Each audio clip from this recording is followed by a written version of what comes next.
د هاکي د دې میچونو پرانیسته په عبدالولي خان سپورټس کمپلیکس کې د باچاهان پوهنتون د وایس چانسلر په لاس وکړې شوه، چرته چې به د اوو پوهنتونونو لوبغاړي په دې میچونو کې برخه اخلي او دا لوبې به 3 ورځې دوامدارې وي.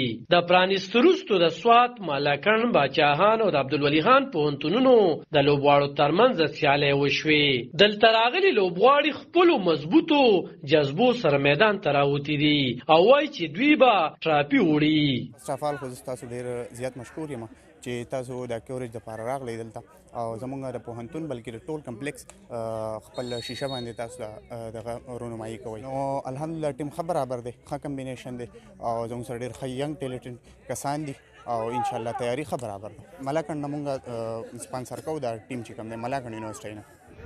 پهلا خو زه د انتظامیه د میم او د وی سی صاحب ډېر مشکور یم چې موږ له ټایم را کړی او ډیلی را باندې پریکټس کړی دی او ان شاء الله موږ چې کوم دی دا پریکټس ډیلی کړی دی ان شاء الله میچ به کوم دی وین کوو. د دې لوبو قربتو باچاهان پوهنتون 400 ته ورکړی شوی او د پوهنتون د لوبو ډایرکټره شبانه خټک د دې تفصیل ورکوي. هاکی چې کوم زون سی دی ایچ ای سی زموږ سپانسرشپ کړی دی او د هغې په انډر ابزرویشن موږ دلته د هاکی چمپینشپ سټارټ کړی دی. دا به 24 نن 24 دی 24 نه 27 پورې به دا دلته جاري وي او دې کې موږ سره د زون سی 15 یونیورسټیز پارټیسپیشن کوي لګیا دي. اوس په ګراوند باندې د عبدالولي خان یونیورسټي او د سوات یونیورسټي میچ روان دی. د نورو ضلعو د لوبغاړو د حوصلې پورته کولو لپاره ویسي باچاهان پوهنتون ډاکټر بشیر احمد خوم راغلی وو او د لوبو پرانیسته یې وکړه. عبدالولي خان سپورټس کمپلیکس کې کوم میچ کېږي په دې کې کوم هاکی ټورنمنټ دی دا ایچ ای سی سپانسر دی او دا د زون سی ټول میچونه دلته کې دا میډم وروړي دي.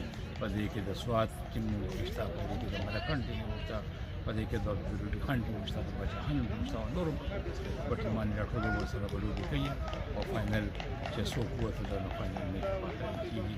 نن د دې د افتتاح ورځ وه او دا ټول ارسدا ارینجمنټ دا د عبدالولي خان سپورټس کمپلیکس انچارج او میډم شبانه خټک دا وکړي دا باندې دغلته موجود منتظمین وویل چې لوبې د جسمانی صحت لپاره یو ګټور فعالیت دی او دې سره په زده کوونکو کې د مقابلې جذبه پورته کیږي.